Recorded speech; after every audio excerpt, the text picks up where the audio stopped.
We're ready to go. Let's do it.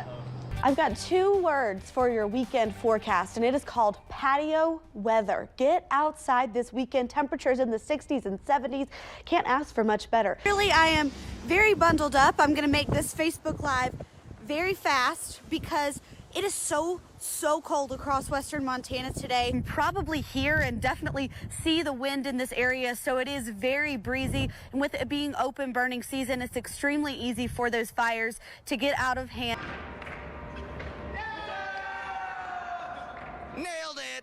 Thank you. So we're not dealing with that during our commute this evening, mostly while we're sleeping. We see some light snow moving into the area. Our wind is going to pick up by tomorrow morning. Like I keep saying, if you have mountain travel planned, plan for a whole bunch of snow really every single day. I feel like this week is kind of a special occasion because it's going to be pretty warm out there. We might see you cranking up that AC for the first time this year. In some spots, this bridge is warmer than 112 degrees. And like I said, the air temperature is a lot cooler out here today than what we saw a few days ago with those temperatures in the 90s. Officially at the time of the year, I think we're switching the coffees in the morning from hot to iced. We're looking at a high of 81 degrees today in Colorado Springs. Most accurate forecast.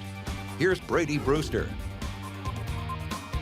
All right, we're going to start with a live look outside. This is in downtown Colorado Springs, just outside of our studio here. And what you're probably noticing is there's not a whole lot of snow on the ground. Our lower elevations right around the Pikes Peak region didn't do so well in the snow area, but we got the moisture that we needed. So that is our good news there. We're going to continue on, taking a look really quickly at visibility. That's more the issue that we're seeing this morning as those showers continue. But if you're hitting the roads, we're going to see more so low visibility than anything. And you're noticing it, especially around monuments. So that'll be something you'll run into, as well as those showers. This is a look at our live Doppler radar. You've got some blue and green here, so indicating some heavy snow, or heavy rain rather, and then also some snow across the area. So we'll zoom in right around the Pikes Peak region here.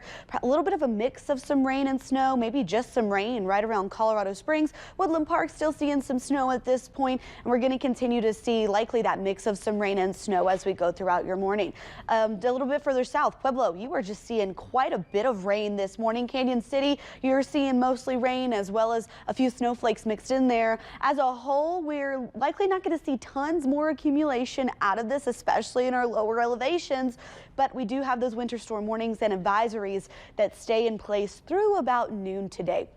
So hour by hour here, let's time this out. You'll likely run into a few showers as you go throughout your morning commute. Keep that in mind. Lower elevations, we're mostly looking at wet roads, a little bit higher up, getting slushy with a little bit more snow involved. That's mostly going to be above 7,000 feet. Hour by hour, though, I want you to look at this. Our temperatures don't get a lot colder, so that's not going to be great for any of that accumulating snow. So this gets you through about 9 o'clock this morning. We see that rain and snow moving through, and then by the evening, most of that is out of our way. As far as additional snowfall, like I said, I think around El Paso County, we mostly keep it pretty light. That's going to be the general consensus here. But keep in mind around Teller County, we could see a few more inches out of this. A little cooler up there, but it is that wet, heavy snow. So if you're dealing with that at any point this morning, keep that in mind as well. Wet mountains could see a little bit more snowfall as well as we go throughout the morning, mostly off onto the plains. You've been dealing with the rain. You're going to continue to deal with the rain. We get a little bit of a break by tomorrow. Temperatures are going to be warmer on Thursday. We're drier. We do have some more showers moving back in by Friday. So this could be some rain and snow once again there for us. Temperatures in the 40s at that point. So another cool day. But the weekend is looking so much better. We're going to be into those 60s, 70s, drying out quite a bit. Good thing we've got this moisture. We're looking to be pretty dry through early next week. Some slight chances maybe by Tuesday. We'll keep an eye on that for you. But for now, enjoy the warmer temperatures once we get there, of course. DC Montana working for you. Wildfire threat. Go! You're looking at hour 60 of 80 hours of training for the Flathead Hot Shots. Up. Down. One. Up.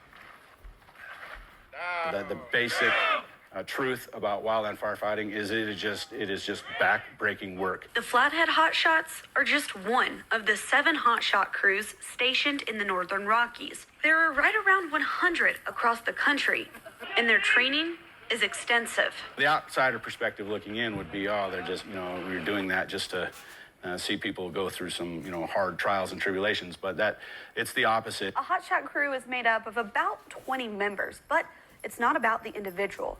One of the most important parts of being a hotshot is the teamwork. If we don't come together as a team, fire is such a dynamic environment that we can't function in. The crews train for 2 weeks.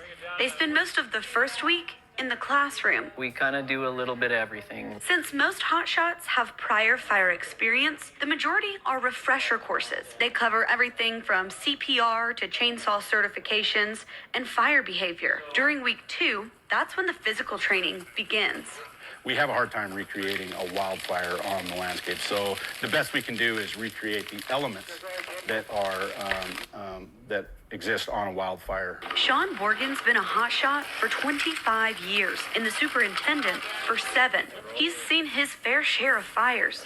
He says while the training is physically demanding, the most important skills the crews learn are communication and working together. Matt Delaney, a hotshot for 8 years, says that's what keeps him coming back. We need each other to watch out for each other's safety. After the training is complete, hotshot crews can be deployed all over the country. They're known as nationally shared resources, which means they can fight anything and anywhere. We do the same thing all other firefighters do. We just tend to do it with a very, very, very high frequency. And Borgen says without those other fighters like smoke jumpers and hell attack crews, the job would be a lot different. We're all wildland firefighters, and there's a whole team of wildland firefighters out there. We can't just do it ourselves. The message of teamwork extending much further than just within the Flathead Hotshots. In Hungry Horse, Brady Brewster, NBC, Montana.